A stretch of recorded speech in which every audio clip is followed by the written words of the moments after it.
2017 जो कि माइनिंग के लिए बहुत ही महत्वपूर्ण है दोस्तों।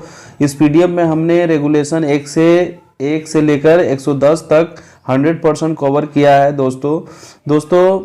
वीडियो को स्टार्ट करने से पहले मैं अपना एक छोटा सा इंटरव्यू दे देता हूं दोस्तों। इस पीडीएफ को पढ़ने के बाद आपको कभी भी सीएमआर 2017 में कोई प्रॉब्लम नहीं होगी। मुझे इस पीडीएफ पर पूरा यकीन है, क्योंकि ये पीडीएफ बहुत ही मेहनत से आप लोगों के लिए तैयार किया गया है। इसमें आपका 100% क्वेश्चन मिलेगा और आपको कभी भी रेगुलेशन में कोई दिक्कत नहीं होगी। इसमें प्रत्येक एमसीक्यू के सामने रेगुलेशन नंबर लिखा हुआ है। अगर आपको कोई भी कन्फ्यूजन होता है या लगता है तो आपको रेगुलेशन बुक से पढ़ सकते हैं, पर मुझे नहीं लगता है कि आपको बुक खोलने की अब ज़रूरत पड़ेगी, क्योंकि दोस्तों एनसीएल का एग्ज़ाम है 19 तारीख को। इसीलिए मैंने सोचा कि पीडीएफ को जो है यूट्यूब के माध्यम से आप लोग तक पहुंचाया जाए, ताकि रेगुलेशन में कोई भी तरह का प्रॉब्लम नहीं होगा दोस्तों। और इस पीडीएफ को अगर एक बार आप पढ़ लेते हैं पूरा, क्योंकि इस पीडीएफ में 260 जो रेगुलेशन है सारा का निचोड़ मैं इस वीडियो में नहीं बता पाऊंगा। 1 से लेकर 110 तक मैं बताऊंगा, उसके बाद दूसरा वीडियो जारी करूंगा। इस पीडीएफ को अगर आप पढ़ लेते हैं तो रेगुलेशन से कोई भी प्रॉब्लम आएगी आपका, यानी कि हर एक का प्रॉब्लम का सलूशन इसमें मिल जाएगा दोस्तों। और इसमें सारा क्वेश्चन जो है रेगुलेशन का एक एक क्वेश्चन नहीं छूटेगा। ये 260 रेगुलेशन का निचोड़ इसमें तैयार किया गया है दोस्तों। तो दोस्तों मैं एक माइनिंग इंजीनियरिंग हूँ। मैंने 2020 में माइनिंग इंजीनियरिंग कंप्लीट किया था। उसके बाद मुझे पढ़ने और पढ़ाने का बड़ा ही शौक़ था दोस्तों, जिसके बाद मैंने अपना यूट्यूब चैनल ओपन किया जिसका नाम है फर्स्ट अटेम्प्ट माइनिंग क्लासेस। जो आइए अब हम पढ़ना शुरू करते हैं दोस्तों। तो दोस्तों चलिए दोस्तों देखते हैं पहला क्वेश्चन है कि coal mines regulation 2017 mines act 1952 के किस सेक्शन के अधीन बनाया गया है। रेगुलेशन 1 का क्वेश्चन है दोस्तों। तो इसमें देखिए तो आपका आंसर हो जाएगा सेक्शन 57 के अकॉर्डिंग। चलिए दोस्तों दूसरा क्वेश्चन है दोस्तों कि कोल माइंस रेगुलेशन 2017 कब लागू हुआ था। रेगुलेशन 1 का क्वेश्चन है दोस्तों। तो इसमें आप लोग को पता होगा कि इसका आंसर बी होगा। इसका आंसर बी है दोस्तों, कि इसका बी है 27 नवंबर 2017 को। नेक्स्ट क्वेश्चन कि कोल माइंस रेगुलेशन इनमें से किन खानों से लागू होगा। रेगुलेशन 1 का है क्वेश्चन, जिसमें आप बता सकते हैं कि आपका ऑप्शन ए होगा कोल माइंस के लिए, ना मेटल माइंस, ऑयल माइंस और ये सब में से कुछ नहीं। कोल माइंस रेगुलेशन इनमें से किन खानों के में लागू होगा। तो कोल माइंस रेगुलेशन कोयला के खान में लागू होगा। ठीक है दोस्तों। तो चलिए अगला क्वेश्चन, कोल माइंस रेगुलेशन 2017 कहाँ कहाँ लागू होगा। ये भी रेगुलेशन 1 का है, तो आप समझ सकते हैं कहाँ कहाँ लागू होगा। तो यहाँ पर देखिए संपूर्ण भारत में, ऑल इंडिया में ये लागू होगा आपका जो प्रश्न है दोस्तों। नेक्स्ट क्वेश्चन दोस्तों 5 नंबर देखिए, अबेंडन वर्किंग मीन्स क्या होता है। अबेंडन रेगुलेशन 2 का क्वेश्चन है कि अबेंडन वर्किंग। तो अबेंडन वर्किंग 4 गो ऑप्शन दिया हुआ है। तो इसका राइट आंसर क्या होगा दोस्तों। इसका राइट आंसर होगा कि ऐसी वर्किंग जिसका भविष्य में यूज नहीं किया जा सकता है उसके अबेंडन वर्किंग यानी कि कहते हैं। तो abandon working, unused working, disused working, जितना भी वर्किंग है सब रेगुलेशन 2 में है। आप 2 को बढ़िया से पढ़ चुके होंगे। अगर नहीं भी पढ़े तो ये पीडीएफ को अगर पूरा बढ़िया से पढ़ लेते हैं, इसमें 260 रेगुलेशन का निचोड़ है। अगर इससे पढ़ लेते हैं तो सीआईएल का कोई भी एग्ज़ाम हो इससे बाहर नहीं जाएगा दोस्तों। और इसमें मैं एनसीएल का एग्ज़ाम है, डब्ल्यूसीएल का, एमसीएल का एग्ज़ाम है। तो एनसीएल का एग्ज़ाम को देखते हुए मैंने सोचा कि इस पीडीएफ को अगर यूट्यूब के माध्यम से जारी कर दिया जाए तो आप लोग को कुछ फ़ायदा इससे हो पाएगी दोस्तों। तो चलिए नेक्स्ट क्वेश्चन की ओर चलते हैं। 6 नंबर क्वेश्चन आप देख सकते हैं दोस्तों कि 6 नंबर है सीएमआर 2017 में कुल टोटल कितने रेगुलेशन है। तो आप लोग को पता होगा कि कितने रेगुलेशन है दोस्तों। तो इसमें रेगुलेशन है 260 टोटल। चलिए 7 नंबर देख सकते हैं, coal mines regulation 1900 coal mines regulation 1957 को रद्द करके कोल माइंस रेगुलेशन सीएमआर 2017 कितने वर्षों के बाद जो है लाया गया है। तो कितने साल के बाद लाया गया आप लोग को शायद पता होगा दोस्तों। तो 60 सालों के बाद ये रेगुलेशन लाया गया है। 1957 को रद्द करके 2017 जो रेगुलेशन आया है, 60 सालों के बाद ये रेगुलेशन आया है। नेक्स्ट क्वेश्चन है दोस्तों कि CMPF का मतलब क्या होता है, फुल फॉर्म क्या है CMPF। तो अब आप लोग जानते हो कि इसका आंसर होगा coal mines provident fund. Next question देखिए दोस्तों, माइंस में काम करने की मैक्सिमम उम्र कितना कर दी गई और पहले कितना था। देखिए दोस्तों, तो यहाँ पर आंसर देख सकते हैं कि पहले जो है 65 साल था, 65 ईयर्स, अब बढ़ाकर 70 कर दिया है। तो चलिए नेक्स्ट क्वेश्चन देखिए दोस्तों, नेक्स्ट क्वेश्चन है कि असिस्टेंट मैनेजर निम्न कार्य करता है, मतलब रेगुलेशन 2 का ई में है कि कौन सा काम असिस्टेंट मैनेजर करता है। तो यहाँ ऑप्शन देख सकते हैं कि मैनेजमेंट करता है, मैनेजमेंट या तो कंट्रोल करता है या सुपरविजन एंड डायरेक्शन करता है। तो आप लोग जान सकते हैं कि ये असिस्टेंट मैनेजर जो है, यानी मैनेजर का हेल्प करने के लिए जिसको नियुक्त किया जाती है वो असिस्टेंट मैनेजर है, और उसका काम है, उनका काम जो है मैनेजमेंट भी करना है, कंट्रोलिंग भी करना है, सुपरविजन, डायरेक्शन, सारा चीज़ करना है। तो इसका आंसर क्या हो जाएगा दोस्तों, ऑल ऑफ दीज। चलिए नेक्स्ट क्वेश्चन है क्वेश्चन नंबर 11 जो है, देखिए टाइप ऑफ ऑक्सिलरी फैन, ये रेगुलेशन 2 का एफ में है। कहीं पर भी इसमें अगर कुछ गड़बड़ होता है तो आप रेगुलेशन बुक से जो है इसको देख सकते हैं, ठीक है दोस्तों।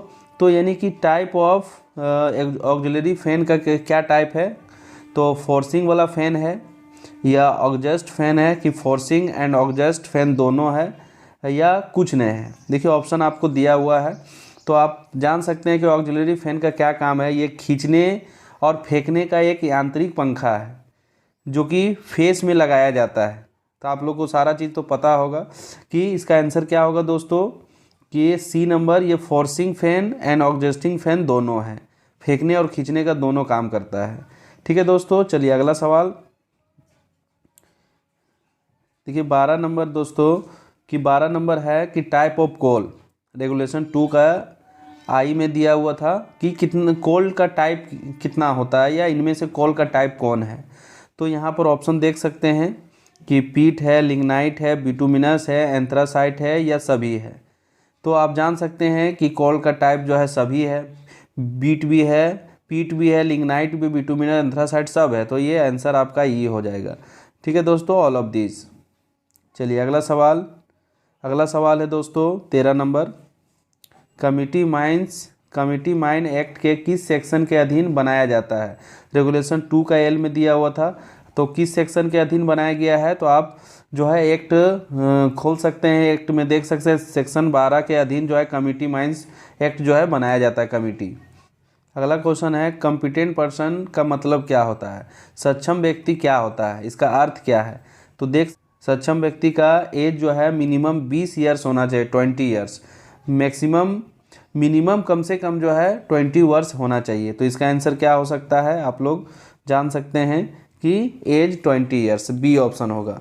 चलिए नेक्स्ट क्वेश्चन 15 नंबर देखिए, डीप होल का अर्थ क्या होता है और माइनिंग ऑपरेशन के लिए कितने मीटर का होता है, रेगुलेशन 2 का ओ में दिया हुआ है। तो डीप होल ब्लास्टिंग आप लोग जानते होंगे, ऑप्शन सी देख सकते हैं, मोर देन 3 मीटर। देखिए ऑप्शन कंफ्यूज करने के लिए बहुत सारा दे देगा, लेकिन 3 मीटर से अगर ज़्यादा होता है तो उसको डीप होल ब्लास्टिंग कहते हैं, तो मोर देन 3 मीटर। चलिए अगला सवाल है दोस्तों, कि आपको बोले थे कि वर्किंग 2 में दिया हुआ आपको पढ़ना होगा वर्किंग। तो वर्किंग जो है देख सकते हैं 16 नंबर, डिसकंटिन्यूड वर्किंग का मतलब क्या होता है, रेगुलेशन 2 का है। तो डिसकंटिन्यू वर्किंग का मतलब ऑप्शन ए देख सकते हैं कि ऐसी वर्किंग जो कुछ समय के लिए रोक दी गई है, जिसे फ्यूचर में दोबारा शुरू किया जा सकता है, यानी फ्यूचर में दोबारा चालू करने का संभावना है, इसीलिए उसको डिसकंटिन्यूड वर्किंग कहते हैं। नेक्स्ट क्वेश्चन है कि 17 नंबर, फाइनेंशियल ईयर का मीन्स क्या होता है, फाइनेंशियल ईयर वित्तीय वर्ष का मतलब क्या होता है, ये भी रेगुलेशन 2 का है। तो वित्तीय वर्ष का मतलब आप लोग जानते होंगे कि क्या होता है। ऑप्शन 1 में कि 1 अप्रैल से लेकर 31 मार्च को फाइनेंशियल ईयर कहा जाता है, यानी कि 1 अप्रैल टू 31 मार्च जो है फाइनेंशियल ईयर में गिना जाता है। चलिए नेक्स्ट सवाल 18 नंबर क्वेश्चन जो है क्वार्टर यानी तिमाही का समय शुरू कब से होता है। तो रेगुलेशन 2 का जेड का एक्स में है रेगुलेशन जो है, ये आपका क्वार्टरली, आप लोग जानते हैं क्वार्टर तिमाही किसको कहते हैं, शुरू कहाँ से होता है। तो तिमाही जो है शुरू देख सकते हैं 1 जनवरी से 31 मार्च तक ले, उसको तिमाही क्वार्टरली बोला जाता है दोस्तों। तो यानी कि 3 महीना का जो समय होता है, वो 3 महीना का समय जो होता है उसको बोलते हैं तिमाही, क्वार्टरली। चलिए अगला सवाल है दोस्तों कि फुल फॉर्म ऑफ देख सकते हैं एएमएम। एएमएम का फुल फॉर्म क्या होता है देख सकते हैं, abandon mine methane. Abandon mine methane AMM का होता है। अब 20 नंबर देखिए सीएमएम, आप दिमाग लगा सकते हैं, कोल माइंस मीथेन होता है। चलिए अगला सवाल है, अगला सवाल है कि डीप होल मीन्स क्या होता है। डीप होल, डीप होल किसको कहते हैं, ठीक है। तो अब ये क्वेश्चन रिपीट हो रहा, जब होल की गहराई कितना रेगुलेशन 2 का है, तो मोर देन 3 मीटर, जिसका यानी कि डीप जो है गहराई कितना होना चाहिए होल का, मोर देन 3 मीटर से अगर ज़्यादा है तो उसको डीप होल कहते हैं। चलिए अगला सवाल 22, क्वेश्चन नंबर 22 जो है देख सकते हैं कि माइंस की ऐसी वर्किंग जो कुछ समय के लिए रोक दी गई है लेकिन पुनः आगे जा सकती है, और उसे कहते हैं, क्या कहते हैं देखिए कि यानी कि फ्यूचर में जो है, यानी कि अभी कुछ समय के लिए उसको रोक स्टॉप कर दी गई, जो वर्किंग हो रहा था स्टॉप कर दिया, लेकिन फ्यूचर में जो है खोलने का इरादा है, चालू करने का इरादा है, उसको क्या कहते हैं। अभी तुरंत हम लोग पढ़े थे कि इसको डिसकंटिन्यूड वर्किंग कहते हैं, जिसको फ्यूचर में यानी फ्यूचर में खोलने का संभावना है कि फ्यूचर में खोल सकते हैं। चलिए ओपन कर सकते हैं। चलिए अगला सवाल है 23 नंबर कि 23 नंबर देख सकते हैं, फेस मीन्स क्या होता है। Moving front of the regulation 2, यानी रेगुलेशन 2 में जो फेस का डिफिनेशन है, क्या होता है इसका फेस का डिफिनेशन। तो फेस का डिफिनेशन देख सकते हैं, एनी वर्किंग प्लान या रोडवे और ड्रिफ्ट या end by of the gallery, ये सब जो है फेस का moving front, moving front of the any work plan, ठीक है। मूविंग फ्रंट अगर वर्किंग प्लान अगर मूविंग हो रहा तो इसको भी फेस बोल सकते हैं। The moving front of roadway या तो ड्रिफ्ट, उसको भी फेस बोल सकते हैं। Moving front the end by of the gallery, तो उसको भी बोल सकते हैं फेस, ठीक है। यानी कि गैलरी का आगे बढ़ता हुआ भाग या फेस का आगे बढ़ता हुआ, यानी कि गैलरी का आगे बढ़ता हुआ भाग को हम लोग कहते हैं फेस कहते हैं। यानी माइंस के अंदर जो भी आगे बढ़ता हुआ भाग रहता है, मूविंग फ्रंट होता है, ठीक है, उसको हम लोग फेस कहते हैं। तो इसका आंसर क्या हो सकता है, ऑल ऑफ दीज। चलिए अगला सवाल, फुल फॉर्म ऑफ पीपीई, यानी कि आप लोग जान सकते हैं पीपीई का पूरा नाम क्या है। ये वेरी इंपॉर्टेंट है कि पर्सनल प्रोटेक्टिव इक्विपमेंट, ये आपका पीपीई का पूरा नाम है। देखिए ऑप्शन भी अलग अलग दिया हुआ है, आप कंफ्यूज हो सकते हैं, लेकिन इसको याद कर लीजिएगा कि पीपीई का मतलब होता है पर्सनल प्रोटेक्टिव इक्विपमेंट। चलिए अगला सवाल की ओर चलते हैं कि एचईएमएम क्या होता है, इसका फुल फॉर्म क्या है। तो फुल फॉर्म ऑफ एचईएमएम, तो हैवी अर्थ मूविंग मशीन। ये एचईएमएम जो है ओपन कास्ट माइंस के जितने भी हैवी अर्थ जो सरफेस पर चलता है, जो ओपन कास्ट माइंस में जो मशीनरी चलाए जाते हैं, जो हैवी मशीन है ओपन कास्ट माइंस में, तो ये सब जो है यानी कि चलाया जाता है। एचईएमएम का जो वीडियो मैं आप लोग सामने बहुत जल्द लेके आऊँगा। 26 नंबर क्वेश्चन है कि मैनेजर किस रेगुलेशन के अधीन नियुक्त किया जाता है। तो ऑप्शन होगा 27 रेगुलेशन के अनुसार, 31 होगा, बहुत सारा ऑप्शन है। तो क्या आंसर होगा, रेगुलेशन 27 के अनुसार जो है मैनेजर की नियुक्ति होती है। 26 में तो इंस्पेक्टर माइन इंस्पेक्टर है, इंस्पेक्टर की नियुक्ति है। चलिए अगला सवाल है कि 27 नंबर है कि ब्लास्टिंग के बाद जो है यदि होल में कुछ मटेरियल छूट जाता है तो उसे क्या कहते हैं। तो आप जानते हैं कि ब्लास्टिंग होने के बाद अगर कुछ मटेरियल अगर होल में छूट जाता है तो उसको क्या कहते हैं। तो आप जानते हैं बी नंबर सॉकेट कहते हैं, उस होल को सॉकेट कहते हैं। चलिए अगला सवाल यानी 28 नंबर देख सकते हैं कि फर्स्ट डिग्री माइंस में CH4 यानी मीथेन गैस की मात्रा जनरल बॉडी ऑफ एयर में कितना % से अधिक नहीं होनी चाहिए। तो डिफिनेशन डिग्री वर्ल्ड 1 2 3 का डिफिनेशन आपको याद होगा तो आप मार सकते हैं ऑप्शन। देखिए ऑप्शन कौन वाला होगा, 0.1% से अधिक नहीं होनी चाहिए। ठीक है दोस्तों, चलिए अगला सवाल की ओर चलते हैं। 29 नंबर में क्या है देख सकते हैं। फर्स्ट डिग्री माइंस में CH4 मीथेन की गैस की मात्रा पर टन ऑफ कोल के हिसाब से मीटर क्यूब से अधिक नहीं होनी चाहिए। कितना मीटर क्यूब से अधिक नहीं होना चाहिए जब प्रोडक्शन के अनुसार। जब फर्स्ट डिग्री का डिफिनेशन अगर आपको पता है तो आपको पता होगा कि कितना क्यूबिक मीटर से अधिक नहीं होनी चाहिए। तो देखिए हम डिफिनेशन आपको हम बता देंगे इसके बारे में। तो देखिए इसका फर्स्ट डिग्री का डिफिनेशन क्या होता है दोस्तों कि ऐसी कोल सीम जो ओपन कास्ट ना हो और अंडरग्राउंड हो और उसके जनरल बॉडी ऑफ एयर में गैस जांच करने पर अगर गैस मिले या ना मिले, अगर मिले तो 0.1% से अधिक ना मिले और प्रति टन कोयले के उत्पादन पर जो मीथेन गैस की जो मात्रा है 1 क्यूबिक मीटर से अधिक ना निकले तो उसको degree of gassy first degree of gassiness मतलब कहते हैं। तो डिफिनेशन अगर आपको याद है तो आराम से आप मार सकते हैं। तो कितना मीटर प्रोडक्शन के हिसाब से नहीं होना चाहिए, मीथेन गैस नहीं निकलना चाहिए, तो not more than 1 cubic metre. ठीक है दोस्तों, चलिए आगे बढ़ते हैं। देख सकते हैं 30 नंबर कि सेकेंड डिग्री माइंस में मीथेन गैस की मात्रा जनरल बॉडी ऑफ एयर में कितना होना चाहिए। तो चलिए और आंसर हो जाएगा 0.1%। और यानी कि देखिए सेकेंड प्रोडक्शन के अनुसार अगर 1 डिग्री है तो 1 क्यूबिक मीटर से अधिक नहीं होना चाहिए। अगर सेकेंड डिग्री है तो प्रोडक्शन के हिसाब से जो है 1 से ज़्यादा तो होगा लेकिन 10 से ज़्यादा नहीं होना चाहिए। मतलब 1 से 10 तक जो रहता है वो सेकेंड डिग्री प्रोडक्शन, उतना मीथेन गैस निकलने की संभावना है, निकलता है। ठीक है, 1 से 10 तक क्यूबिक मीटर से अधिक नहीं होना चाहिए, ये सेकेंड डिग्री में आएगा। चलिए अगला सवाल थर्ड डिग्री में आप देख सकते हैं कि थर्ड डिग्री का डिफिनेशन याद होगा तो अब बता सकते हैं कि कितना होना चाहिए। तो 10 तक तो आपका बोला थर्ड डिग्री माइंस में CH4 गैस की मात्रा पर टन कोल प्रोडक्शन में कितना क्यूबिक मीटर से अधिक होगी। तो 10 तक तो सेकेंड डिग्री में आता है लेकिन 10 से जैसे ही अधिक होगा तो समझ जाइए कि वो थर्ड में आ जाएगा। तो यानी 10 से अधिक होगा, 10 से यहाँ आंसर हो जाएगा 10, यानी 10 से अधिक होगा तो थर्ड डिग्री माना जाएगा। चलिए अगला सवाल है 33 नंबर। 33 नंबर में क्या बोल रहा है कि माइंस ओपनिंग नोटिस किस फॉर्म में भर कर मैनेजर चीफ इंस्पेक्टर को देगा। रेगुलेशन 3 का क्वेश्चन है, तो आप जानते हैं किस फॉर्म में देगा। तो देखिए फॉर्म नंबर जो है 1 में ओपनिंग का जो है फॉर्म नंबर 1 का A में देगा।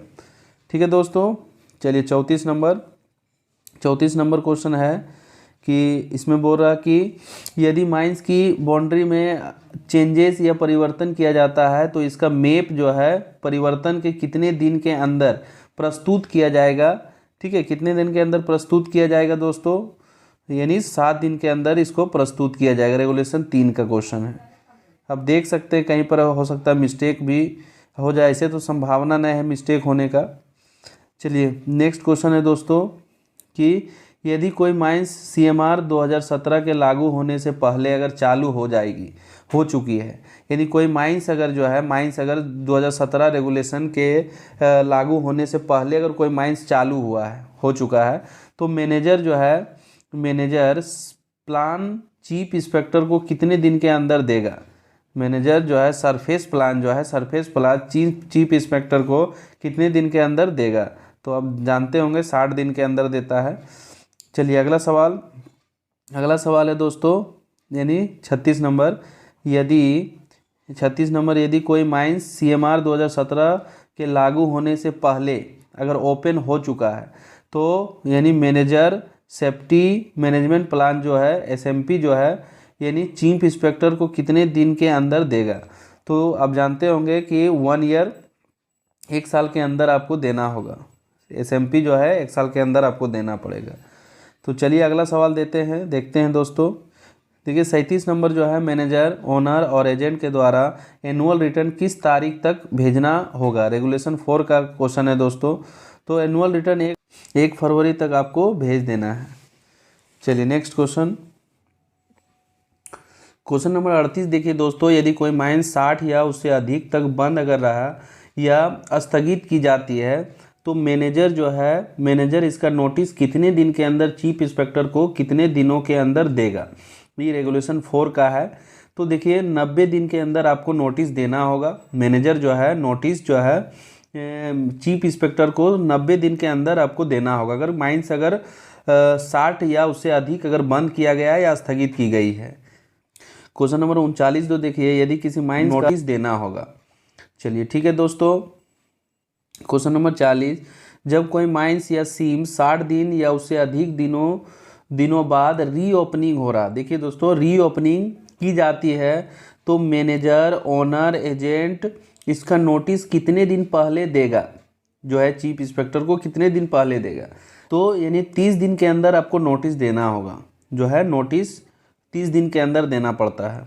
चलिए क्वेश्चन नंबर 41 देखिए दोस्तों, यदि माइंस में एक्सीडेंट हो जाता है तो मैनेजर इसकी सूचना चीफ इंस्पेक्टर और रीजनल इंस्पेक्टर को कितने समय के अंदर देगा, कितने समय के अंदर देगा दोस्तों। तो आप जान रहे एक्सीडेंट हो गया तो 24 घंटा के अंदर आपको रिपोर्ट करना है।